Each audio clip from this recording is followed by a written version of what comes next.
এক শহরে এক দরিদ্র ছাত্র ছিল। সে দিনে কাজ করত, রাতে পড়াশোনা করত।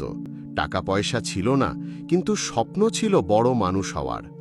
গ্রামের মানুষ তাকে নিয়ে মজা করত, বলতো, তুই এত কষ্ট করে পড়াশোনা করছিস কেন? এতে কি তোর ভাগ্য বদলাবে? ছাত্রটি শুধু হাসত আর বলতো, আল্লাহ চেষ্টা করার আদেশ দিয়েছেন, ফল তার হাতে। বছরের পর বছর সে ধৈর্য ধরে পড়াশোনা চালিয়ে গেল।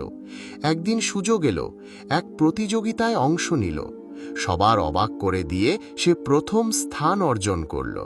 সে বৃত্তি পেল, বিদেশে গিয়ে উচ্চ শিক্ষা নিল। কয়েক বছর পর সেই ছেলেটি শহরের একজন সফল শিক্ষক হয়ে ফিরে এলো। যারা একসময় তাকে নিয়ে হাসাহাসি করত, আজ তারা নিজেদের সন্তানকে তার কাছে পড়াতে পাঠালো।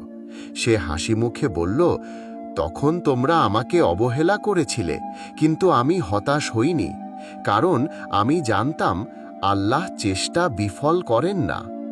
শিক্ষা: মানুষ হাসলেও আল্লাহ সবসময় চেষ্টা দেখেন। 2. ধৈর্য আর পরিশ্রম একদিন সফলতা এনে দেয়। 3. অন্যকে হে না করে তার প্রচেষ্টাকে সম্মান করা উচিত।